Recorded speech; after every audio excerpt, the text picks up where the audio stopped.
Hello and welcome to the Business Spotlight interview series. I'm your host, Barrett McDonald, and I'm joined today by Josh Counsil, co-founder of Good Robot Brewing. Josh, thank you so much for joining us today. Would you like to kick things off with telling us a bit about yourself and about Good Robot?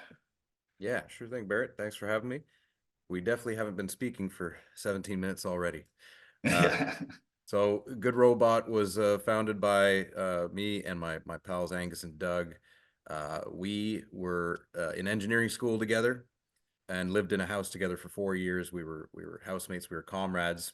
And then when we went out and tried the engineering world, the corporate culture was maybe a bit stifling, and it kind of lacked everything we loved about college: the fun, the celebration, the community, the weirdness of it.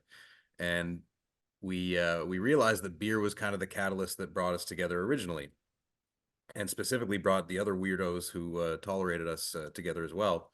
So we took that concept and made a business out of it to attract people who like being their authentic individual selves, and who may feel at times, like everyone does, alienated in their own right. So 2015, we opened a brew pub. And then when COVID hit and we couldn't physically be in a space together, we pivoted to e-commerce, bought a canning line, and our retail revenue tripled overnight. So we realized that we were really holding this brand back and that customers wanted to have the Good Robot experience at home. So from there, we made a bigger play into wholesale at Nova Scotia, New Brunswick, and now Canada wide. And while we were doing all that, also noted that everyone in our industry, in our region, needed to expand at the same time. So either everyone spends a lot of capital and grows a little bit, or one person takes all the risk and grows for them and offers contract beverage manufacturing services and co-packing. So we've been offering that service since May 2023. So we Nice. now have three business units: hospitality, which has full service bar and restaurant and two beer gardens in different parts of Halifax. We've got wholesale across Canada, as well as on premise at restaurants and bars across Atlantic Canada, and our contract beverage and co-packing services. Yeah, absolutely. So, I mean, sounds like you've nailed the question on what would you attribute your growth to, very, very well in that scenario. Is there anything else that you might be missing that you'd attribute your growth to in that scenario? Yeah, I mean, the team. Last night we were at the Halifax Business Awards, and we took home Business of the Year, and we were there with some longtime employees and some senior employees, and we all got on stage, and nobody wanted to give a speech, so we kicked our creative director on the mic. And he says now what he said in 2015, right? It's sort of the same story, just curating beverages for our communities, quirky beer experiences, we call them. And I'd like to have a better understanding, and in fact put that on my yearly goal list of why people continue to come in on a Monday, why these folks, it's such a stressful business. Why do they hang around? Why do they, Yeah, we can feel their stress, they can feel ours. And it's totally them. It's we absolutely. we give a vague vision, and we all kind of just hustle our asses off to work towards it. Yeah, And of absolutely. course, So, many pieces: customers, lenders, there's many pieces, even competition and critics, all parts of healthy parts of growth. yeah, the being told something you don't want to hear sometimes is a big catalyst for growth, and hearing it the proper way is key. So, what would you say are some of the common misconceptions of running a business, and how do you combat those? Yeah, I didn't have a business background before Good Robot. Right now, I'm reporting from our former living room, which we turned into our second bar. We were just buddies who studied engineering together, and I wasn't even a very good engineer, to be honest. So, didn't really get deep enough in that career to be an expert on boats or whatever. So, business wise, it was like so many entrepreneurs, it was just passion for the product and the industry and whatnot, like craft beer. Love beer, love domestic beer. I'll crush a Bud Light, no problem. Love hospitality, even more than the product. I love bartenders. I love going to hotels and bars and theme parks across the world and talking to the frontline team and whatnot. And so it's just the passion for those things, right? And then now with our contract services, that's Angus and Doug's passion. That's building, right? Right. And it's farm equipment, and they're both farm backgrounds. So, you know, we didn't know what we were doing. We just threw ignorance and suffering and gumption at it, and just tried to make it work. And then over time, trial by fire, you do learn how to run a business, and you do get some training, and you start joining entrepreneur networks, and you go, oh, what the hell is EBITDA? Right. Yeah. It turns out it's very important. So yeah, Yeah, absolutely. I went on a That bit of a trail is. there. No, no, you're nailing it. So what would you say have been your biggest learnings as an employer since you've undertaken the role of being responsible for people's paychecks? Hmm. Could you reframe that one just a different way? So what have been some of the biggest learnings you've had in being in charge of other people, like and having to be responsible for employees in that scenario? Right. Um, I think Simon Sinek, I think, said middle management is the hardest job in the world. And I never fully subscribe to anything, but I'd say I'm pretty close to fully subscribed in that. When we did a roundtable at Strategy yesterday, our brew master and head of production and operations, Kelly, our general manager of our hospitality venues, Nakia, and our HR manager, Drella, so three of the kind of six senior leadership teams, six or seven, all said that one of their superpowers was emotional intelligence. Um, it's not one of mine. Okay. I theoretical. I have theoretical emotional intelligence. I know theoretically what people are feeling and whatnot. I don't act very well on it always. I am what you were talking about earlier, the catalyst, right? I'm the guy who causes the fight at the meetings. I I, I create drama Okay. because I see the problem, and sometimes we don't focus on getting to the solution because we're afraid of hurting people. So what I've learned about myself is that I think I'd rather be a consultant within my own business and not manage people directly, because it takes a tremendous amount of compassion and empathy combined with an ability to hold people accountable. For me, I like the people to already be organically accountable, and I just want to focus on creating cool shit. That's what I've Right. learned. Yeah, that makes sense. So for your team, do you know what qualities they look for in an employee, or if you're looking at replacing a senior manager or something in between, what you look for in that staff member, and then how you foster that positive work environment that you guys are known for here in Halifax? Yeah. Well, it's not exactly positive. It's historically we had an incredibly low attrition or turnover rate of somewhere like averaging 5 to 9% annually, which is about a tenth of hospitality and about a fourth of manufacturing. Um, but this year we hit 50, and the timing of this podcast couldn't be better because we had a roundtable on this yesterday at our strategy, we call it leadership summit. It's all meaningless anyway, but basically there's strategy session about turnover, and there were a lot of tears, right? Like, these managers really care about their team, and they feel awful when somebody rage quits, or when they let somebody down, or whatnot. They do their absolute best, and the other person isn't always sort of reciprocating that compassion and whatnot. So yeah, it's an the qualities they look for um is that sort of reciprocal compassion Okay. um when hiring. We do look for accountability, which Hmm. is hard to hire for, but we're trying. um we look for people who like to be authentic, even if their authentic self sometimes pisses you off, Right. right? So that's actually one of our things you get scored on with our new kind of HR tool. So yeah, a high degree of compassion, support, which drives support. Support is the number one word used in our most recent employee survey. So it's really important that you know, you got that spirit of individualism in terms of I'm being me, but you're also there for the team during the bad as well as the good.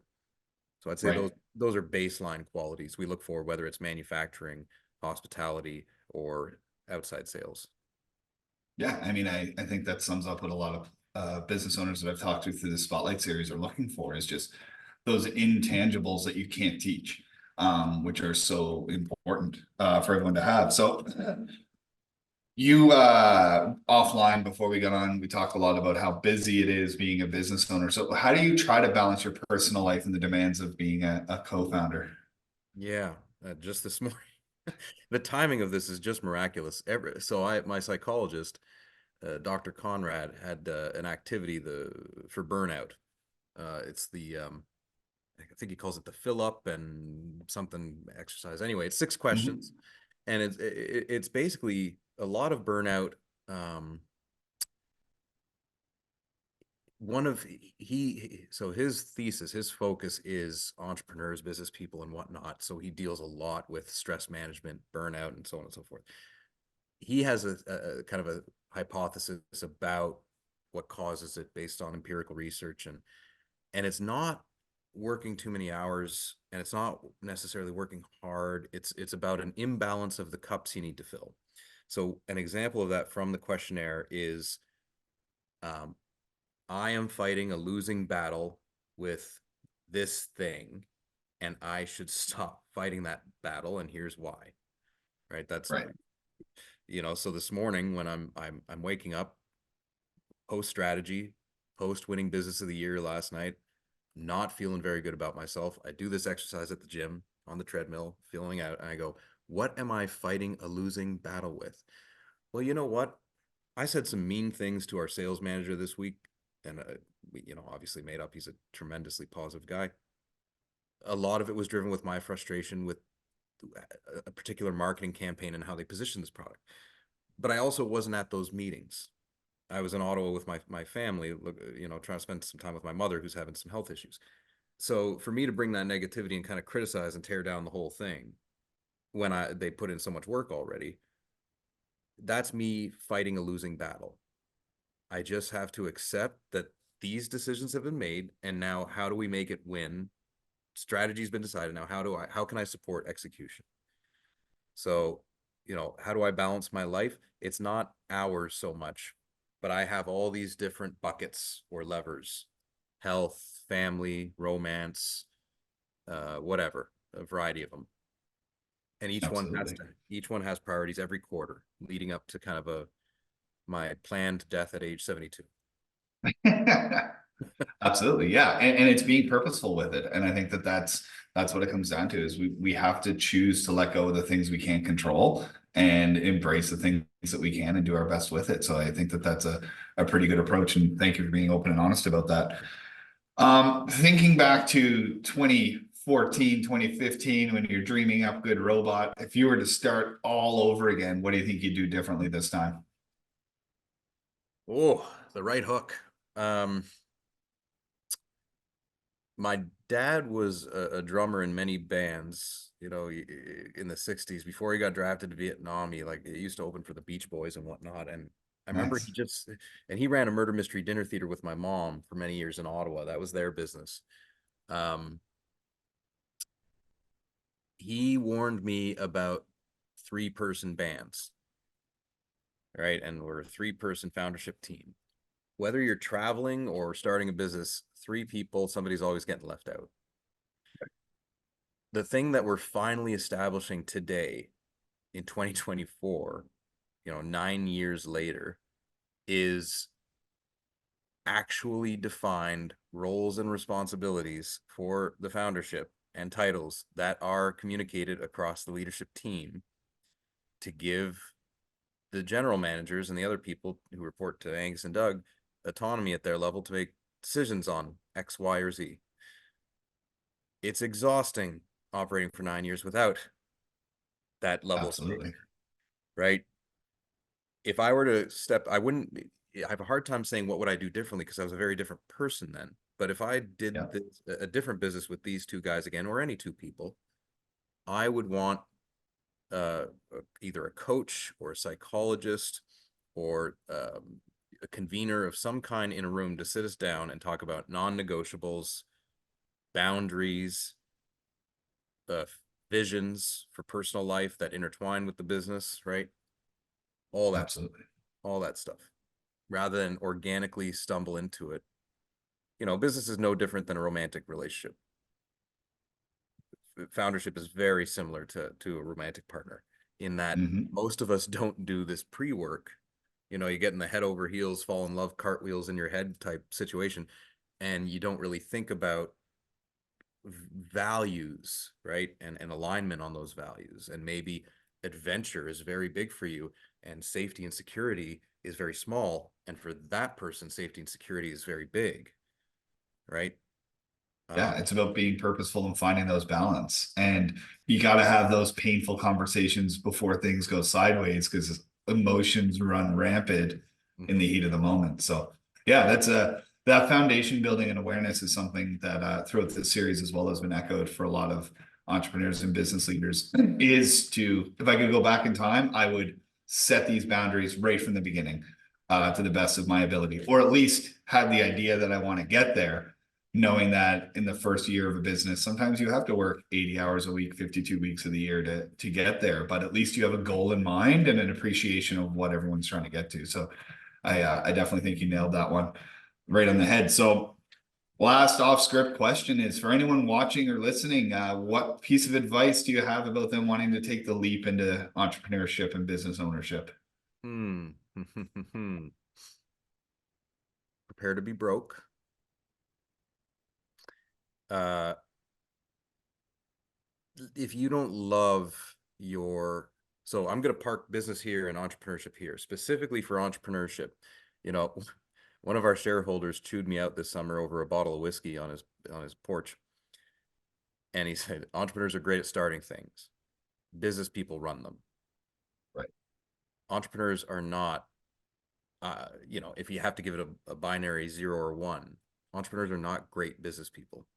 They are great catalysts. They are great movers and shakers. They start something, right? But you want that, they're kind of crazy and artistic in a lot of ways, but you want a steady state, calm, level-headed, you know, person to make sure that this structure is here for this and so on and so forth. I know very few entrepreneurs, very few who are good at that. So, you know, think about that for yourself. If you're heading into entrepreneurship, are you willing to be scrappy and chaotic and wind sprinting? And how much passion do you have for your product and your industry, right? If you don't love it, you know, then what are you doing? As a small example, let's say you're starting a tea business. Okay. If you're not willing to, in addition to your current job, go to a farmer's market every weekend and on nights and do samplings, it sounds to me like you don't really love it. You know, Right.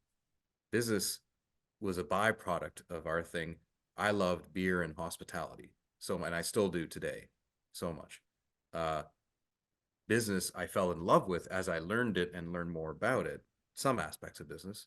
But if you're looking to found something, just be prepared to have your heart broken a lot and not make money for a long time, if ever. And you just got to use that passion to push forward. Absolutely. Well, I think that that's awesome and a good jump off point. So, thank you so much again for taking the time to speak to me today, Josh. And for those of you listening, I look forward to seeing you in our next installment of the Business Spotlight interview series. Thank you, Barrett. Appreciate it.